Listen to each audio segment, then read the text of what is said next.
welcome back to the Morning Skate. Today we're joined by a very special guest. We got myself and Ked, and we're joined by Anthony Mora from Bladetech Hockey. Hi guys, how you doing? All right. Yeah, Bladetech. I'm jacked up. Anthony's on. I have to kind of just jump in here really quick. So guys, if you're watching the YouTube or Facebook, like you can see these skates. If you're listening to the podcast, these skates I've had for I think 9 years. They're beat to shit. They're awful. And Anthony sent us these Bladetech blades, man. They're easily the nicest thing on the skate. Look at these bad boys. They even have the little Morning Skate emblem on there. You like that? And I personally actually feel a difference. I feel like sometimes like you kind of have to like say certain things. Like I actually feel faster in these. So I can't wait to kind of get down into that. But Anthony, thanks for coming on the pod. How you doing, man? Hey guys, thanks for having me. Really appreciate it. I'm excited to be here. I'm excited to talk hockey, talk Bladetech with you guys, and whatever else you want to talk about. I love it, man. And we've been following you guys for quite a bit. And I guess for people listening to the podcast, Bladetech, they come out with these blades. You're gonna be able to describe these way better than me. That I mean, I want to say make you more efficient and a little bit quicker off the draw, but I think that you can kind of get more into that. But before we even get into the X's and O's, the physics, the things that are like way over my head, tell us about like your hockey, like coming up as a kid. Like, how did you get involved into this? And then where did this idea of Bladetech come from? Because it's genius. We had a pre-screening and we talked about it a little bit. I can't wait for you to talk about it again. So. Yeah. I mean, I'm you know, my partner and I were Toronto boys from the East End, you know, Scarborough and Ajax respectively, and grew up playing competitive hockey. Neither of us were that good, to be honest. We never really did anything with it, but, you know, enjoyed the game and always still enjoy the game and play men's league now, like most people our age. All that matters, man. All roads lead to the beer leagues. Even NHLers, man. Played SHA with a couple of NHLers, so I got that on my resume. But yeah, it came out of it was my partner Jeff's idea. He was a fourth-year mechanical engineering student at the University of Waterloo. You know, always mechanical engineering, man. Yeah. I my brain just like short circuited when you said that, but that's sick. Yeah. Okay, keep going. There's, you know, I ask him to explain things and then I ask him to stop. I'm like, this is it's a very smart guy, but he grew up at a certain age. He had to buy his own equipment, so then he started looking at really value of equipment and skates particular. And as he was going through this project, he had to design something that was going to make something better, like that was as broad as it was. And so he started looking at hockey skates specifically, and he looked at what the difference was. You know, if a company has a 10 levels of skates from $100 to $1,000, and every $100 increment you get a better skate. He was looking at, he's like, what's actually better? And he realized the $100 skate, the $1,000 skate had the same holder and the same blade on it. So he says, you're getting a better skate, but you're getting a better boot, and that's it. Yeah. You started looking all the same thing, right? Yeah. You know, and there were better boots, and there is a difference between $100 and $1,000 skates, but those middle tiers, $500, $600, $700, there's like better rivets on one. Yeah. Different stitching on another one. That was it. That was the only value added. So he's like, this is not really making much of a difference.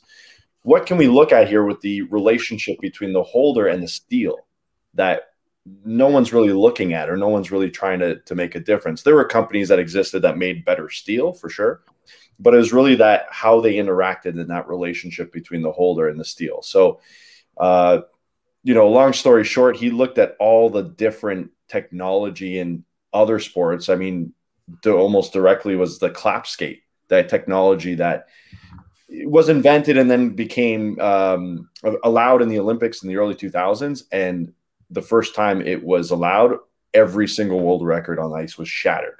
Like not shattered, every single one.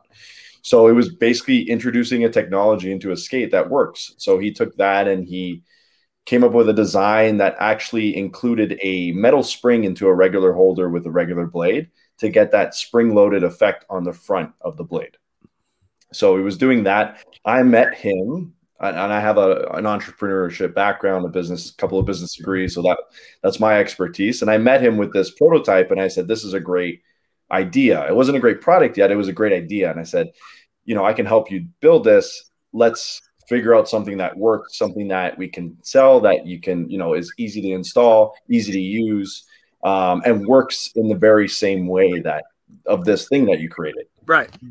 And that's what we, you know, fast forward a few months and iterations, we have now a Flex Force Advantage steel skate blade. So it is a blade that it's one piece, it's by itself, but it's designed in a way to flex into the holder, cushions the impact on the knees. So that was the primary focus, was actually looking at health benefit. So as you push down on the blade, it flexes and absorbs some of the impact that your knee usually absorbs. So from a standstill, you can imagine you have a lot of vertical force that can help you move forward. So it cushions that. And then it stores that. And at the end of it, at the end of your stride, as you extend, then it'll release. It gives that back to you. So the best example of in hockey right now is the stick, the one-piece stick. Oh yeah, we can show this here. Thanks for yeah. So here's the impact here as a foot strikes the ice and you lean forward on the front. That blade will flex. It'll go into the holder. Cushions the impact, stores the energy. We actually measured the reduced impact on the feet, the knees, on everything is about 20%, up to 20%. So your knees and things are absorbing less over time. And this is important for all players, but for beer leaguers like us, where we, you know, after a game, it takes us an entire week to recover. This is unless you're using Can-I brands. Promo code TMS25. All right, yep, keep going. This is a way that the body is going to fatigue a little slower. So it allows you to play more. It allows you to recover faster because your muscles, everything is not as fatigued. So when he originally designed this, you talked about the spring. So did that come into like 2 parts?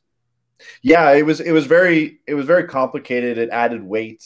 There's you know, solutions out there that are multiple pieces that are different things. And hockey players don't like that. Hockey players don't like change. They like just like your simple boom. And that I mean, that's an unreal adjustment, right? Because like myself, I brought these blades to a guy that does my skates and he put them in 2 seconds. Now, if this had a spring and like 100 other things, I would have been mortified to even like begin to figure that out. So that's unreal.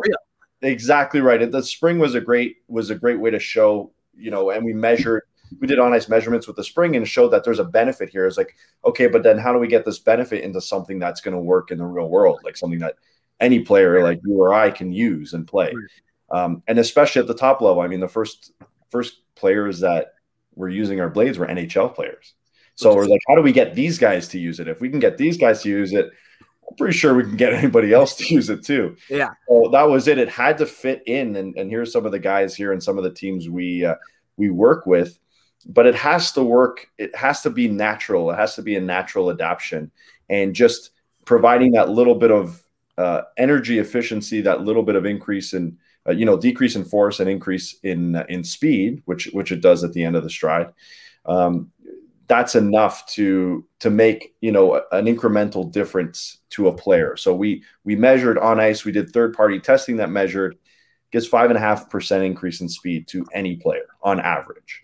So that's based on your personal speed. So it's not going to make me Connor McDavid, but it will make me 5% faster than non-Bladetech Anthony on the ice. No, and that's yeah. Go guys. Jimmy. So yeah, just a little backstory. Jimmy pulled his groin, I think, before you put the new Bladetech in, or the first game. The first game I used them. Okay, so you do have nothing to do with the blade. Nothing to do with the blade. That's not good. No, I'm 30 years old and out of shape. Had nothing to do with the blade. Yeah. I was just saying I've had a kind of a better baseline with before and after, and I felt like I was cruising on these. So my buddy Alex put a profile, so I've never had a custom profile before, and I'm a very kind of north-south skater, kind of use speed to my advantage, but put it, I guess, an aggressive front end profile to it, and I was cruising. I noticed there wasn't a big like change. Normally whenever I get new skates, I guess it could be the boot too, but you saw my steel before. It was so super low. Yeah. And yeah, I mean, the first shift, I hardly warmed up in them, and it was no adjustment. And then I just felt like the glide was incredible. Does the flex on the blades I didn't feel allow it to be more explosive? Is that like kind of what it is? Because when I think of flex, I think your foot's going down on the ice, right? And then you're going forward. So to me, as a hockey player, I'm sure you guys have seen these videos like growing up, like Paul Cree and Wayne Gretzky and shit. Yeah. Like the most important part of skating is like your first 3 strides, right? Where like you're short, choppy, and you're up, go, and then you start getting into your stride. Is this blade kind of give you a little bit more? Is that what my understanding is? Oh yeah, what you're describing is exactly right, and you know, we've done a lot of tests of short-term, long-term skating drills. The huge benefit, the biggest benefit that Bladetech provides is in those first, you know, 30 feet. That's the most important part. Yeah. Which is, you know, at the highest level, that's how you play the game. It stops and starts. If anybody's doing this huge, like, cruising path in the pros, they're having a seat on the bench, right? Yeah. Especially if they're on Columbus. But the most benefit is when you have the most vertical force. And when you have the most vertical force when you're skating is from stops and from out of tight turns. So these really kick in those. When you're already flying forward, the flex force doesn't matter as much. But when you're coming out of tight turns and coming, changing directions, coming out of a stop, that's when the flex force kicks in the most, and that's when it provides the most benefit. So and that's when you have to be your most explosive too, right? Like coming out of the tight turn, you're going to a puck or stops and starts. You're on the PK. You have to get the other side of the ice. Like that's when you need those extra seconds to get over there. Yeah, I mean, you need it in all sorts of situations of the ice. So it provides it there better than anything else. In fact, we did in those short drills, we actually had better results than the 5.5% on average. Some players were going up to 25% faster in a small area, but you're talking about winning a puck battle versus losing. Exactly. It makes a huge difference when it comes to the game situation. Huge difference. It was like borderline. It like spooked me how into this kid I cut. Like I'm playing beer league and we're not really supposed to be playing the body as closely as I was, but the kid literally was like, chill out, man, it's beer league. Yeah. It was an intense kid, and he's a kid from Shen, our rival school, so I didn't feel that bad. But literally I kind of did a cut in to kind of take his body out as a breakout, and it was like, damn. I was like, damn, I got good edges right now. Yeah. So you guys started with the spring and you kind of pivoted, and now you have the blade, and now you're having him being tested and all this stuff. With the process of like was that just like a giant pain in the ass? Like how long did something like that take, being able to pivot? And like were there times where you're like, oh, I don't know if this is gonna work, or did you guys know for sure the whole time, like, yeah, we definitely have something here? No, the idea was pretty solid, and we knew that we could come up with something. And I mean, you know, obviously Jeff has all the credit for the creation and iteration of and producing this. But you know, this was almost 2 years of research and development to go into what you see today. Yeah. So it wasn't like we were trying to sell this spring-loaded technology. We just knew that wasn't going to work in the market. So it was really finding something that worked. So I met him at the later stages of those 2 years. You know, and then the technology was so good, we actually, you know, filed for patent and have a patent issued in both Canada and the US. So the way it functions was been patented for a long time. It's just, this is the one design that works for a product that we can sell and a product that anybody can use. That was the most important thing. So that's part of the reason of why we're successful now, is because we've gone through that, again, 2 years of the growing pains and the redesigns to doing this. So we've had this product in the market for the last 5 years. Now we tinker with different things like the quality. Well, the quality of steel, we've always used the highest quality that we can get. And now we're looking at different finishes, customizations, those types of things, which make the blade and the technology even better. How important is the quality of the steel? I brought you up last night. I had Russ from Sparks on last night, which was cool. Nice little crossover. Yeah. Blade week for me here. But he kind of inferred, he didn't name the companies in particular, but he basically said that there's certain steel companies that are lower tier than the others. And I guess if you could just touch on the material itself and why it is so important. It's something that's overlooked, honestly, and at least it was for me growing up. Yeah, it's something that's overlooked, and often something that people judge the book by its cover, if you will. So blades that look cool, but you know what they're actually made up of is not. Here's the bottom line of quality. you can't fake it. You cannot fake a high quality stainless steel because there's the makeup of what's inside there. It's like meat. It's like steak. It's like, for example, you go to McDonald's. Now we're talking. This is where everybody's like, "Ooh, are we talking about food?" So you go to McDonald's and you get a burger. That's technically beef, right? It is not the best. You know that, right? That's beef. But you go to a fine, steak restaurant, and the cut of beef that you have there, because of the area and whatever is made up of what it's made up of, is much higher quality. So our steel, we decided, we had this technology invented, and this, bottom line, any company that produces steel, this comes down to a choice. You choose to spend more money on better quality material. There's no way around that. It's like fair trade organic stuff. I work for Death Wish Coffee, and like we buy like fair trade organic because, one, it helps out the environment. Two, it's a better product, but it does cost more. So it's kind of like your bang for your buck, right? Like, exactly, getting what you pay for in this situation. So we invented something that is unique and we think is the best performing product out there. We're not going to cheap out on the material now. That doesn't make any sense, and it's not easy to do from a startup company with it's got to be really hard. Yeah, self-funded. So no, a few government grants in terms of developing the product, but completely self-funded. So it was a really difficult, it's not an easy decision to spend that much money on the raw material to make sure it's the best raw material we can. But we knew with what we had that it was a natural thing. We had to do that.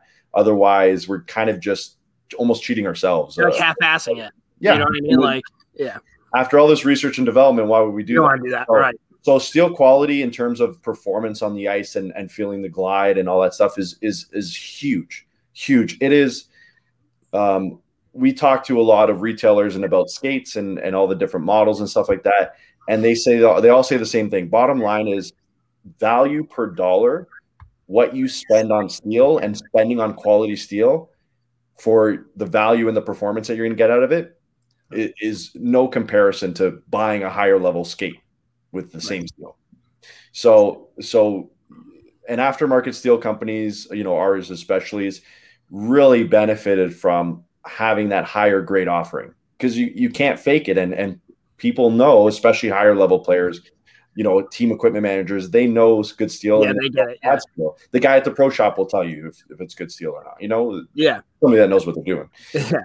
But and so I'm sure Russ touched on this. He's like, there are, they have different measures. They did their own independent study, and they shared some of the stuff with me. Yeah.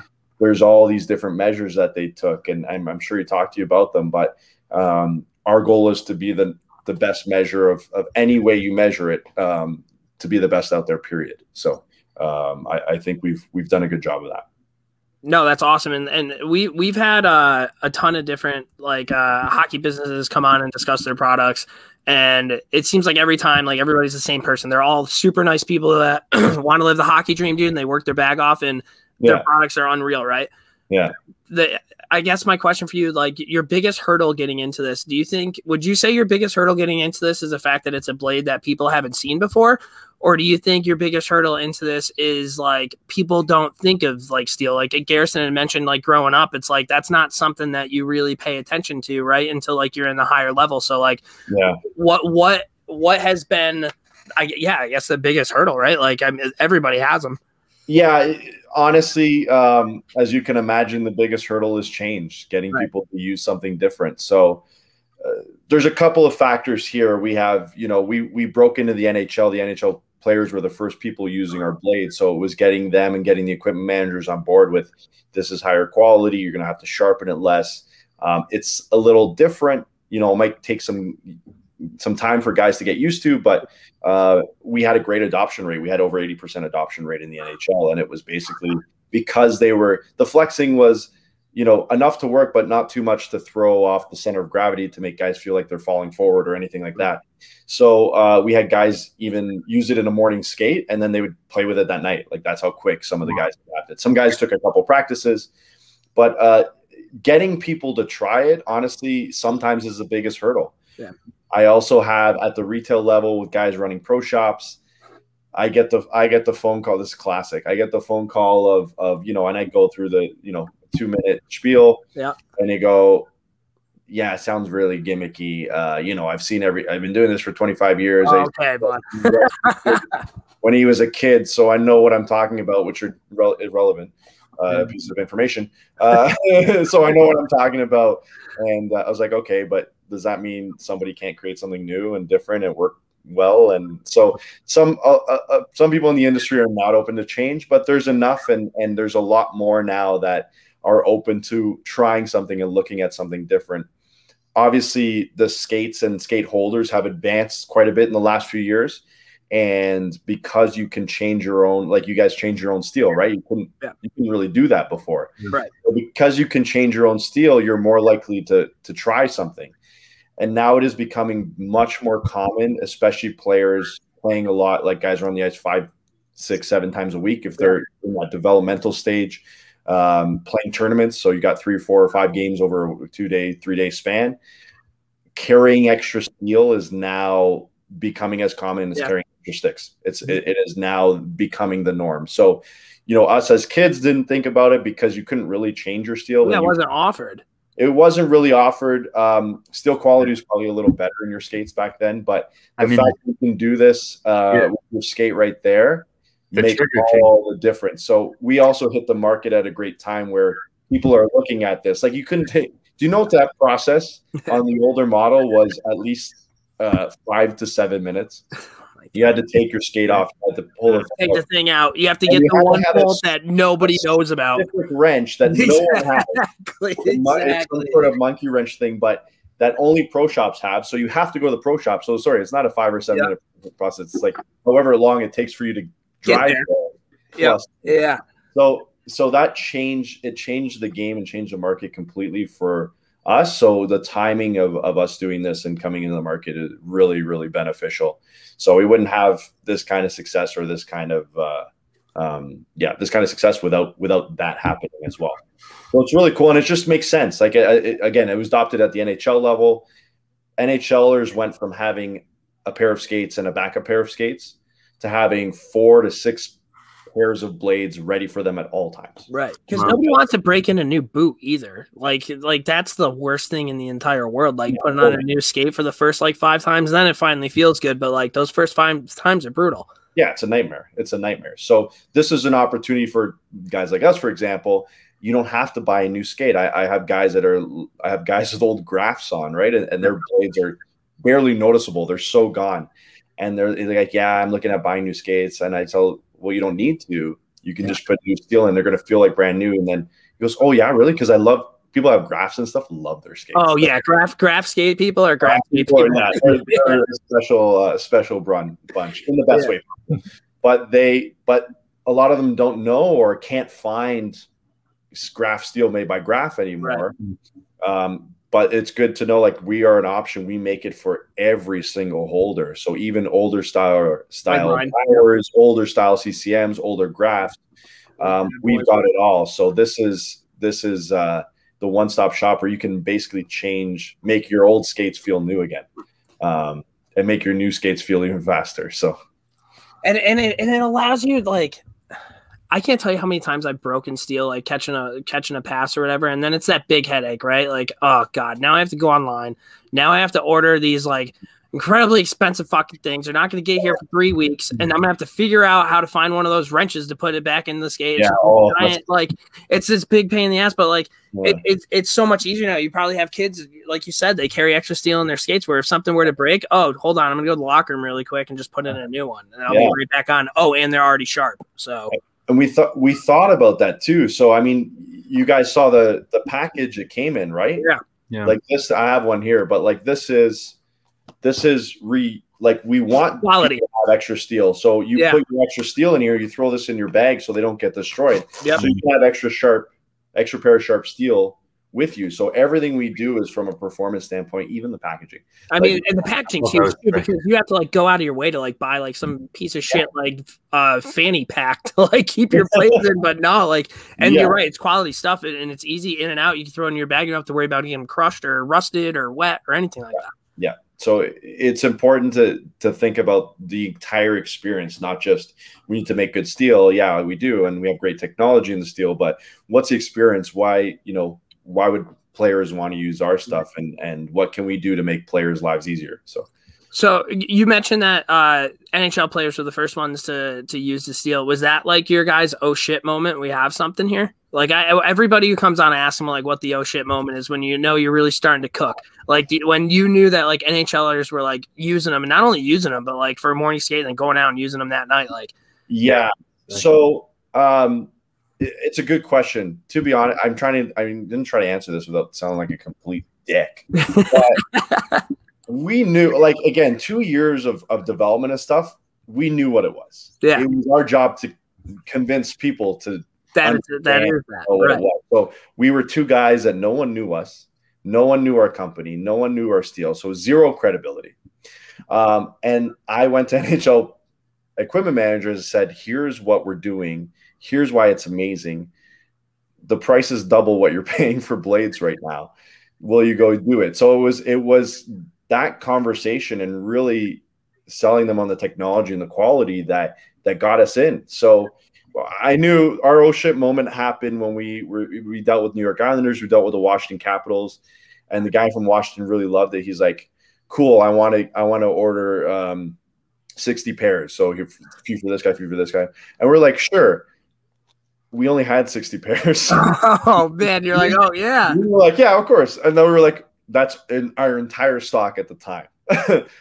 This is like when we first started. That was so that was when we were like, okay, we need to figure out how to make it faster. And so I think that would be kind of our oh shit moment, is when, oh, okay, we did a good job, everything worked out, and now we have no blades left. I mean, that's why. That was cool. That was really cool, and getting to know, honestly, and the experience we've had in getting to know those guys has been, we're kind of hit with all those things all the time. I got the Matthews autographed jersey in the back and stuff like that. Like it's cool stuff as, two Toronto guys growing up, obviously watching hockey, to get to interact with these guys. One oh shit moment I had was going to Leaf practice. I would go to whenever teams rolled in, because everybody rolls through Toronto, right? So I go to the practice rink and talk to the guys. So I was at Florida a couple of years ago talking to the Florida equipment manager, and the players were rolling in, and then and Yager walked by me. Oh, God. And I was like, and I just went, the guy was talking, I went, and I wasn't listening.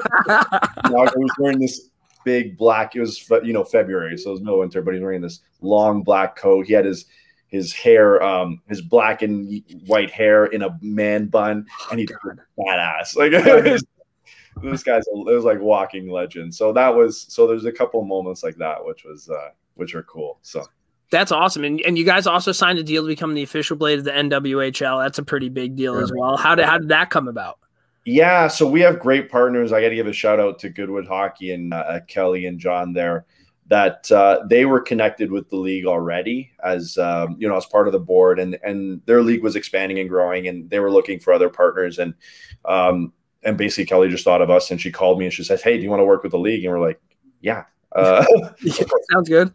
We're like, okay, what can we do? So we came up with the ideas of we're going to be the official blade of the league. We gave every player the opportunity to use Bladetech. Many of them have not used it. Yep. Some of them had not heard of us before, because we are still a small and growing company, so people have not heard of Bladetech. So it was the opportunity to get them on it, and we had incredible feedback. Most of the players, if not all of them, adopted it. They loved it, and it was really about getting getting that on the ice and making players faster, and really improving that experience for players, for fans, for everybody watching. And then it was really cool getting players on it. Most of them adopted and using it. It was really making players faster, making them better, improving their knees, and just helping the game be better, which is what our goal is, and players to be better, which is our goal. For everywhere, it's to make elite players of all ages better. Yeah. Obviously, a little disappointing they didn't get to finish their league, especially being on national television. That would have been huge. Yeah. But we're going to, we continue supporting women's hockey is a really interesting and cool area that we definitely want to be part of. And we were talking to, all sorts of different groups. We actually support local women's hockey, women's and girls hockey clubs in the Toronto area. We have been for years. So it was cool to do it on a professional level as well. That's sick. And then what, like, you play beer league, like, what are the guys in the league talking about? Like in your locker room, like, oh yeah. My guys on my team are pissed off and it's tired of me talking about it. So and I actually got some feedback from somebody else that just bought Bladetech and they loved it so much. And they're like, my team has banned me from talking about it because I've talked about it so much. But guys are interested. You get the guys that are skeptical. You get the whole mixed bag, right? And especially some guys have been literally, using the same skates, gloves. The guys hard with the to change, man. There's no palm left in them at all. Yeah. Just their hands with some equipment on. So you get these guys, but most of the guys, once they talk it a little bit, they wrap their head around it a little bit. They're like, okay, this makes sense. And at the end of the day, you're still getting a really good piece of quality steel like that is going to help you let alone the technology. It's really going to help your needs. So those types of players, they and I noticed this too the first time I used it. You may not notice, like you guys noticed when you went on that you felt a little faster and stuff like that. You will notice a huge difference if you go back to non-flexible steel. Oh, that's God. where the real is when you've been getting this mechanical benefit. I'll use a perfect example. If you take a wooden stick now and try to shoot a puck. Yeah. Go ahead. Yeah. Good luck. Yeah. Good luck. It's going to feel so heavy. You're like, why is this so hard? Because you're not getting that flexing benefit anymore. So that's where we really see the difference. If something happens to their skate, they have to go back to their old steel and they're like, oh my God, this sucks. Yeah. And you guys also took part in the Red Bull Ice Cross. Oh yeah. Now that's the down the mountain thing, right? Where like you're cruising. I mean, the X Games of hockey. Yeah, I think it should be an X game sport. It's those people, number one, are insane. I actually got a bit of a story about that. So a few years ago, it came through Ottawa. So I actually went with my sister. My partner was available, so I went with my sister. We drove up there, and we knew one guy. We had one guy on them already. He was in the middle ranked in the tour. Yeah. And we were talking to him. We're like, okay. We went up there. We're like, okay, we got to talk to athletes. We got to get in there. How do we do this? Anyway, they had an athlete's tent because it was a beginning of March, and it was the coldest March on record in Ottawa. Okay. -40. And people were outside watching this stuff. -40 Celsius. So people were outside watching this stuff. And it is like, that is beyond 40 below freezing. It is insane that people were out there watching these races through the night. So we're like, and I'm like, I don't want to stand outside at -40. What do I do? So we talked to the guy. We found out where the athlete's tent was, and we talked to the security guard. Like, yeah, we're a sponsor of athletes here, which is technically true. Yeah. Anyway, we managed to talk our way into the athlete's tent 2 days in a row. Just hung out there, talked to people, told them a little bit about us and what we're doing. We got to meet Cale Johnstone, who's been a huge advocate from us basically since that moment I talked to him. And he's kind of helped run, there's an organization now like Ice Cross US. So it supports all the US skaters in that league. And so we've over the years, we put together a Team Bladetech stable, if you will, of athletes. So it's 5 or 6 men, 5 or 6 women, including Jacqueline Leger, who's the top woman. She's won 3 of the last 4 world championships, I believe. Pretty good. Pretty good stuff. And but our team is amazing. They're super awesome people. They're super engaging on social media and those types of things. And then we try to go out of our way. So Kirk Thornton's another one he was supporting what was it? Vets. I forgot I have to look up it was a charity or whatever he was supporting. But anyway, he had it on his jersey and stuff like that. So we made a blade to match his jersey and jersey colors, and then was able to put his logo and stuff on there. So all the media, everything we produce and stuff, it was just that little extra talking point. And then guys all over the tour were asking like, yo, where'd you get those blades? Those sick. So the customization and stuff we do, which we haven't really talked about yet, is something that really, really is starting to catch the eye of all sorts of people. And kind of, this is a new door we open that we can do all sorts of crazy, crazy things. So, but the Red Bull has been amazing. And if you watch that race and you know that rate, the start is the most important thing, right? Yeah. So with our technology, what we just talked about is if you can get out in front of the 3 other people that you're gone, your odds of winning improve drastically. So, so we've been able to help I think everybody on our steel has new personal bests. So performance wise and stuff, that's working as well. I mean, that works for you guys. Those are facts. I love that. And you mentioned the customization. Why don't we kind of dive into that? So Garrison pulled up a pretty cool picture of well, yeah, we got this too. But why don't we kind of just break down the whole customization of these blades too? Yeah, that's a great shot if you pull that one up. So what we've done is we've got different coating material. So all of our steel is number one, the best quality underneath.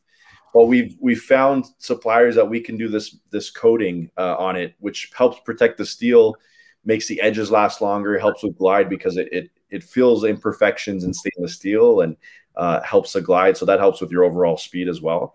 But the cool thing about the coating that we have, obviously we offer a black coating, but that same coating we can put pigment in and we can actually make it different colors. So we started producing different colors with this high performance coating that, you know, we've been blown away by people. You can basically design your own. You can create anything you want. So we've got, you can see some of them in the middle there. That's, you know, baby blue and black, red, white, and blue, which is very popular for a lot of different people.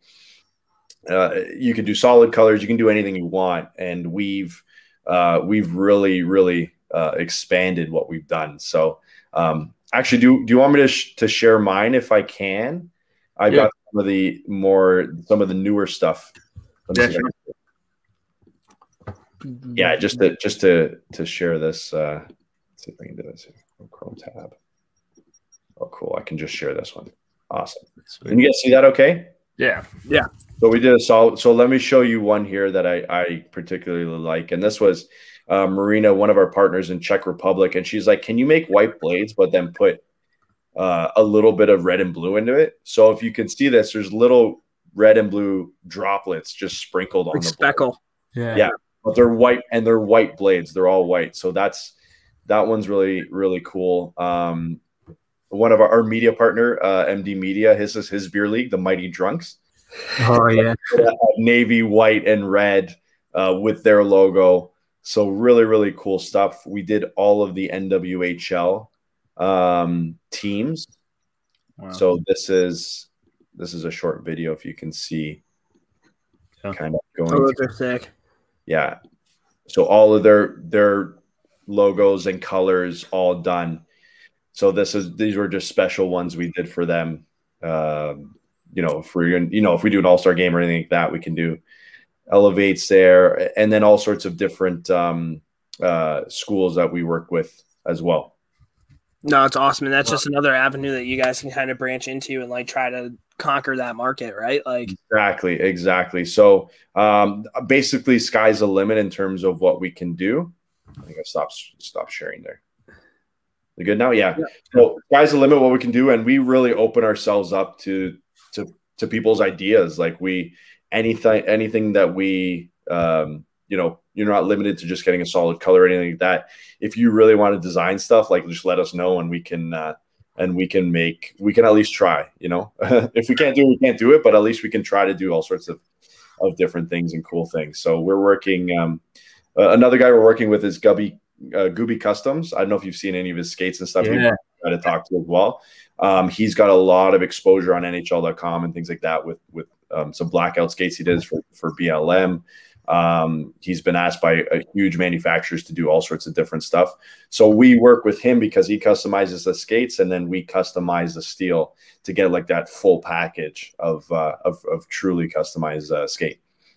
I love that, man. And that, again, it's just like another thing that everybody loves to be a little custom, bring a little razzle dazzle. So like, 100%. I love that. What's next for you guys? Like, do you guys have big plans? Like that 5-year plan? Maybe that's a little too businessy, but like, what's next for Bladetech? It's funny. Business practice is like, don't do a 5-year plan. Things change too fast. So we have a general direction of where we want to go. Like we want to make our goal, and this has been our goal since the beginning, is we are the one-piece stick of skate blades. Like we want to be where it makes sense. This happened with when those, the first like 2-piece carbon fiber stick with the wooden, people were skeptical and like, yeah, whatever. It doesn't. Now it's like you're crazy if you use a wooden stick, right? Like So we want that to be adopted. Is like it doesn't make sense to have a stiff skate blade. Like you're not getting any benefit from that, or you're getting very little. So we want to be the go-to blade in all skates, period. So that's kind of in the next few years. We want to see that happen and kind of see that kind of adoption. And then who knows where we go from there. If we become big enough to start looking at maybe manufacturing a skate, and maybe looking at, is there any advances that we can have there that we can do something. I only have 2 rules in business and in innovation and those things. Is you got to do something way better or way different. Otherwise, don't bother. So we're looking, if we do produce a skate at some point in the future or any other equipment, it's going to hit one of those, if not both. So we don't do anything unless it happens like that. So who knows? We've got cool opportunities coming up with different leagues. Different teams, different corporate sponsors. There's all these things in the works. So just stay tuned. That's all. And Bladetech Hockey. I think you're the first guest that's come on that mentioned the word entrepreneur before Biz Dev has, and I'm sure he lit up when you said something like that. So Biz Dev, do you have any entrepreneurial questions for Anthony? So I'm sure you're chomping at the bit, man. Yeah. I mean, I do. I was just looking though, when you're talking about the future and stuff, it looks like you're into sled hockey as well. You make goalie and sled hockey skates, which I thought was interesting. Yeah. We had a great partner in San Diego of all places, which you wouldn't think about it, hockey in San Diego. But we had a great guy there named Frank who works, plays with there's a sled hockey team associated with the Anaheim Ducks. So there's the San Diego Ducks, and we had sponsored one of their athletes, Lyra, who's an amazing athlete. Like she's becoming a professional skier now, Paralympic skier. So she's just an incredible athlete, period. But she was playing she's in the U.S. development team and bright. She's only 17, so she has a huge future ahead of her. So we got into it. It was like somebody reached out to us and said, "Hey, do you make blades for sleds?" And the answer was, why not? No, we'll look into it. Yeah. We don't make them right now, but let's see. And we looked into it. We're like, okay, this seems pretty simple. The beauty, it's only one size, so we can make it and basically support anybody with like 90% of the sleds out there. So we now are working and hopefully working with some of the national teams in North America. I'll leave it at that. Narrows it down a little bit. But it's not the Mexican national team. Unfortunately, we have to connect with them. But we've connected with kind of national teams around the world, because the national team circuit for this and for Paralympics and for World Championships and stuff is huge.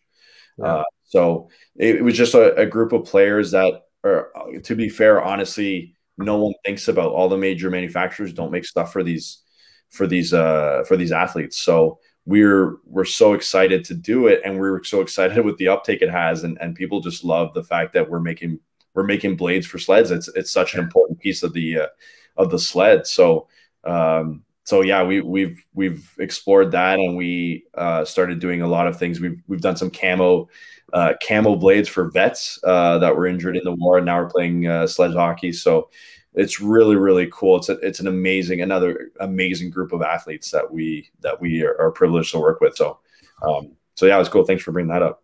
Yeah, totally. It's awesome to kind of get into that area, and it's you know, Jimmy and I would love to have somebody from that side of hockey on eventually. Yeah, absolutely. Well, we can probably connect you. So let us know for sure. That'd be cool. Cool. That'd be really cool. And then also kind of, I noticed your strategy, which it seemed that you just kind of went direct to NHL, like figured you knew you had the best product. You knew if the NHL equipment managers caught on, it would be almost like a trickle down. Am I wrong by saying that was your strategy, or was that kind of your thinking by, if we can get here? 100%. We needed to do that for a number of reasons. Number one, I knew they had budget for steel that I wanted to charge them more for. So that it helped us get started, because if you give away steel for free at the beginning, you're not getting money in. So right. The number one rule of entrepreneurship is cash flow. When you're starting a business, you have to have cash coming in, period. So I knew they were going to pay because they had budgets, and they're obviously reputable as a company, as all the teams are reputable companies. So I knew I wasn't going to have to like chase them for money or that they would have a risk of not paying. So that was actually, from a business standpoint, it was really important to do that. But from a product brand standpoint, that's absolutely correct. Like, we want the best players in the world. And if we can get them to adopt it and get them to use it, it shouldn't be a problem for anybody else, that especially for aspiring players that want to be there. It was like they always look at the pros and like, what are they using? Yeah. And I want to use the best stuff. I want to give myself the best chance of making it to the show. So that was a natural piece as well. But, really our focus has always been on building the best product and making it available to as many people as we can. So we work with, the big guys, the pure hockey, and we work with some guys who started shops in the garage because everything was closed now. So, so we make it available for absolutely anybody. So anybody that is interested in Bladetech and wants to get it, they just contact us and we work with them. So that's awesome. Yeah. You mentioned the NHL guys. I know you sent over a list. Are you able to say that, or? There's a few. Naming names is a dangerous in a public forum, but because we don't technically sponsor athletes, they're paying for our products, but it's like anything else. They pay for sticks, gloves, you name it, right? So obviously there's probably about 10 players in the league that are untouchable in terms of that, but we have a good majority of the New York Islanders skaters on our stuff. Handful of guys in Washington, Vancouver, Vegas, Golden Knights. Their equipment manager loves our stuff, and he's a good guy. You're naming all fast teams, by the way. Like maybe the Rangers should figure it the fuck out, dude. Not a coincidence, fortunately. So it's been great to see, and we're hoping to grow there. But our focus is really not only just the NHL, but it's really we've had huge growth, and there's huge opportunity in the NCAA, in things like the women's leagues and other women's groups that are coming up and trying to make a sustainable professional league. And you even have Frolunda up here. What's that? You even have Frolunda up here. Yeah. So we do a show every year when we had guys from Europe come. So Frolunda and Osberger's, the Osberger Panthers, we've got guys there. So it's been really cool. We've now connected, like we have distributors now in basically every major hockey playing country in Europe. So they deal more directly with the team. So there's definitely a lot more that we don't even have on there that we've got players playing on and have been playing on for years. Is it hard to get into junior leagues? Yeah, juniors has its own challenge. Budget's a big one for juniors. Yeah. And it's really, so we're trying to work directly with players. So for example, like we sent a pair to Connor Bedard, who's like one of the highly touted, only player who ever get exceptional status in the WHL. So we're working on getting some more players like that. Another guy we got working with us as great as Akil Thomas. Yep. You might know a couple of years Kings, right? LA Kings, yeah, he's playing in Ontario Reign, their AHL team right now. But he was actually earlier on. He was over in Berlin. So when everything was closed down, like last year, late last year, he was playing in Berlin for I don't know, 15, 20 games, whatever. Oh, no way! So yeah, that was a cool. It was a cool experience for him, and so he's got a bright future as well. So we're trying to get more players like that are up and coming, that are really going to benefit, really going to help. It's going to help them develop. And give them the best shot of making the best impression, because we know these guys are so highly scouted and everybody's watching every single move. So if we can have, a little bit of part of helping them out and helping them to achieve their potential, we love doing that. Awesome, man. Yeah. Awesome. Yeah. You got any more? Last biz dev question. If you were, in your young 20s, mid 20s again, and you had some advice to give to yourself or some kind of entrepreneurs like us or anybody starting a brand or a consumer business, kind of what advice would you say, knowing now? Good question. And I've been fortunate to come from that background. So I learned a lot of these things when I was much, much younger than my mid 20s. But a lot of people obviously haven't grown up in that environment and don't have the confidence in themselves. I think having the confidence in yourselves, well, number one is do your homework. So like for example, when we went and talked to NHL players, what I'm telling them is, I know because there's been 2 years of research and development. Right. This is the best thing you can get. We know because we couldn't get it. We couldn't make it any better. That was it. So, confidence in yourself and saying that this is the best, no matter what people are telling you, because they haven't done the homework. They don't know. Right. So as education and telling them is, you need to know your home. You need to know everything. So you can speak confidently about it, and don't vary from that. Like if you think this is the best thing since sliced bread, tell them why. Tell them why they should be interested. Tell them it's how it's going to make their life better. And all you'll do is find those early adopters that will take you for it. So don't sell yourself short. So many people told us, well, you should give samples to NHL players for free. I was like, well, no, they can pay for it. Like, they have money to pay for it. Why? I don't have the money. They have the money. Like, I need the money so I can build this and do way better things. Yeah. So why would I sell myself short at the beginning and, shoot myself in the foot, especially when all that homework and to make the best thing that you can do. So doing that, knowing your homework and being confident, don't sell yourself short. And just knowing, when you know where you add your value, make sure you do that. And then the other two things was better or different or both. That's for starting any business, doing any product or service. It has to be better. It has to be different. If you're trying to compete with people on price or these other things, forget it. Forget it. So I have very strong views about business and entrepreneurship and startups. So those are my pieces of advice. Totally. Well, you're both different and better, it sounds like. So. Yeah, right. That worked out. Always trying. It is like, it's not like it stops. It's an ongoing thing. It's every time we do something, it's like, okay, we did it. Okay, we screw up all the time, by the way. Like, don't think that we're perfect and everything we do works 100% of the time all the time. And I follow some great people like Michelle Romanoff, for example, who's she's a local, like a Canadian entrepreneur who's sold businesses to Shopify and sold businesses to all sorts. She's on Dragon's Den. She's one of the Dragons, which is the Canadian. Yeah. So we actually pitched on Dragon's Den a few years ago. Our episode there, but we were on there. Yeah. But she's like, we're failing all the time. Everybody sees the successes, the great things that happen, but behind that, each success is about 100 failures. Right.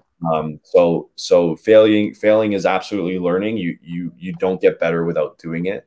You just try not to fail so big that you destroy your like, you take little risks and make little learnings and successes. And the more you do that, the better off you'll be. But don't bet the farm or anything. That's don't buy Bitcoin with all your savings. Like, thank you. That's good. That's great advice. Yeah, Anthony, I mean, thanks for coming on, man. We learned a ton. People who are listening, I'm sure, learned a ton, and it's legit. Biz Dev and I actually have a skate tonight that we're going to go to, so it'll be nice to get back out there on these bad boys. Closed down here, so I'm very, very jealous. Oh yeah, we're kind of lucky. I just recovered from the COVID, so it's really? Yeah. So I have the antibodies and everything. I'm ready to go. But check it out, guys. BladetechHockey.com. I mean, they're legit. We don't bring anybody on here that we think is a clown or anything like that. These are fucking legit blades by people who know what they're talking about. NHL players use them. Fucking NWHL, Frolunda in Sweden. Like, if the people in Sweden are using these blades, like, you guys can get these for beer league. It's bottom line. So, Anthony, thanks for hopping on. Garrison, you have anything else? Jimmy's never been to Canada, so Toronto Hockey Hall of Fame. It's in our near future, so we're gonna come visit. I was living down the street from there, so you guys want a tour guide? Let me know. I love that. Happy to. Actually, I used to work with a former colleague of mine. Her dad works there, so we can probably get in. All right. When the borders open, we'll definitely talk for sure. Awesome. If you guys want to do this, I was going to offer this. If you want to do a giveaway with your followers, anybody that listens stuff and gets to this point of the podcast because they listen to the whole thing, we'll do a giveaway. So you guys decide how you want to do it. If you want people to follow or tag or whatever. If you're listening to the podcast at this point, which I hope most of you are, at morning_skate at Bladetech Hockey at Bladetech, which is right there. Boom, Biz Dev was already on it. Follow both accounts. We're gonna put out a picture or something like that. You'll have to like it and tag 2 friends. Like, follow both of our accounts. Boom, entered. Awesome. We'll do customization on the blade. Everything you got it. Awesome, man. I appreciate that. Our followers do too. But class act, Anthony from Blade Hockey. Thanks for hopping on, and we'll talk to you soon. Cheers, guys. Thanks so much for having me. I had a lot of fun. So hell yeah.